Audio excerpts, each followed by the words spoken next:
Como que eu posso fechar um diagnóstico de lipedema sem precisar passar por uma consulta? É possível? Gente, não é possível. Quem fecha um diagnóstico sempre vai ser o médico, mas eu quero ajudar vocês a trilhar pelo caminho o que vocês precisam buscar e o que vocês precisam analisar para pensar, poxa, talvez seja esse meu caso. Por que eu acho que isso deve ser feito? Independente de consulta ou não, diagnóstico ou não, o tratamento ele é maravilhoso. O tratamento transformador transformou a minha vida, eu não tenho lipedema, vai transformar a sua também. Então vamos lá. Como é que eu sei que eu tenho lipedema? Eu iria pro final do vídeo, mas eu vou falar com vocês agora, nesse vídeo, nesse começo, para que vocês entendam de uma vez por todas. Nada do que vocês vão ver aqui, o que vocês veem em qualquer tipo de rede social, vai te ajudar a te fechar um diagnóstico sem uma consulta médica, certo? Mas eu quero que você sinta, você tenha convicção de que o que você tem pode ser lipedema. Por quê? Porque é uma doença prevalente, que necessita de diagnóstico precoce e que vai te entregar os melhores resultados se você começar agora o tratamento. Ai, doutora Elô, mas eu não tenho dinheiro, custa caro. Eu não vou ter condições, não custa nada, porque mudanças de hábitos de vida, transformar a tua vida, tua rotina, melhorar seus hábitos, isso não tem custo algum. E olha, os benefícios, são enormes. Então vamos entender. Eu acredito que eu tenho lipedema. Se você acredita que tem lipedema, provavelmente você já tem alguns sintomas que você viu por aí. Mas antes de pensar em sintomas, é sempre importante você analisar a sua história. Desde quando você se incomoda e o que te incomoda? O que te incomoda é uma flacidez diferente, uma gordura diferente, uma desproporção cintura-quadril? Você desde a sua adolescência,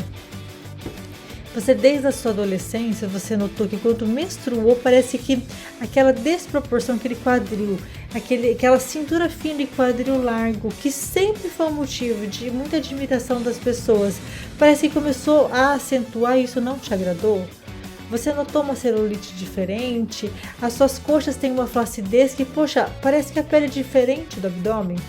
Existe uma dissociação da gordura da coxa em relação ao osso. Sabe o que eu tô falando? Você pisa no chão, parece que ela fica se movimentando ainda. Teve sempre dificuldade de ganhar massa muscular na coxa, parece que não combina com o restante do corpo. É a típica paciente que fala, meu abdômen tá trincado, meus braços estão bem bonitos, mas a minha perna não acompanha. E parece que eu tenho menos força para agachar. Aí de repente parece que na gestação a tua perna começou a se doer. Uma dor diferente, um desconforto, à noite precisa massagear para melhorar. Uns roxinhos que aparecem do nada, você não bateu, você promete, você jura. E de repente toda roxa. Existe uma sensação de peso que não melhora quando eleva as pernas. Você acorda com essa sensação, talvez um pouquinho melhor, mas a perna ela ainda está pesada, mesmo tendo passado a noite dormindo com a perna para cima. Essas características, elas são muito comuns nas pacientes com lipedema. Elas não fecham por si só um diagnóstico, mas como é uma doença muito prevalente, praticamente os pacientes com lipedema vão apresentar os quadros semelhantes.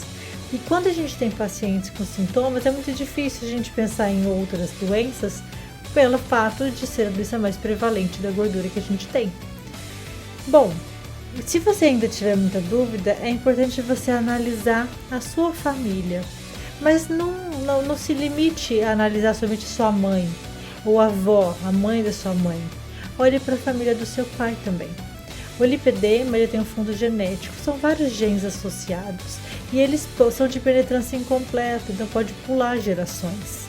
Então pode ser assim, que a mãe do seu pai, ou seja, sua avó por parte paterna, ela pode ter o gene, ela pode ter lipedema, aí o seu pai ou pulou a geração do seu pai ou simplesmente não se expressa no seu pai. Porque o gene só vai se expressar no homem em alguns casos muito específicos. Então a gente precisa analisar. Eu tenho certeza que você vai encontrar na tua família alguém que tinha uma perna diferente. E a gente começa a relembrar das histórias das nossas avós, das nossas tias bem mais velhas, que tinham uma perna diferente, que eram ditas como obesas, pareciam preguiçosas. Provavelmente elas tinham lipedema. Não é um biotipo. Consegue entender a diferença? Como é que a gente fecha então um diagnóstico entendendo que a gente tem casos na família e a história clássica de uma doença que veio arrastada, começou a piorar e se manifesta com dor, roxinhos e edema. E você tem a desproporção tão característica. O diagnóstico ele é basicamente clínico. Através de toda essa história, a gente vai entrar com o início do tratamento. Doutor Elô, e se, sei lá, e se de repente não for lipedema, você errou, sabe qual que é a boa nova? O tratamento do lipedema ele traz benefício para todo mundo, principalmente para a tua saúde. Então, independente do que seja, eu sempre falo para os pacientes, quando o desafio é muito grande no diagnóstico, pacientes são borderlines ou estão ali no limite, eu falo para elas, não se preocupe, porque o tratamento ele vai te ajudar, independente do lipedema ou não. Porque o lipedema ele veio para validar a medicina integrativa, que é algo que a gente tem estudado há muito tempo, para entender por que nós estamos tratando doença, se a gente pode evitar o adoecimento, e isso serviu muito para o lipedema.